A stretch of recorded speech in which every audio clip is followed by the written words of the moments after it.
Roger Tory Peterson invented the modern field guide in 1934, and he spent the rest of his life helping people see the natural world, care about the natural world, do something about the natural world through his art. And that's what the Roger Tory Peterson Institute does today. Built in 1994, this beautiful building that we're in was designed by Robert A.M. Stern of New York City, and it houses the Peterson collection, Roger's original artwork, his papers, his equipment that he used, all of those things. But we go way beyond that.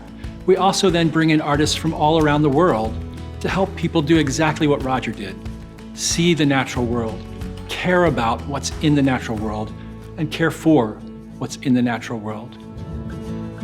Through programs, through exhibitions that rotate throughout the year, through any opportunities that people have to come here, they get to see something they've never seen before, experience something they've never experienced before, and maybe care about something they never knew even existed.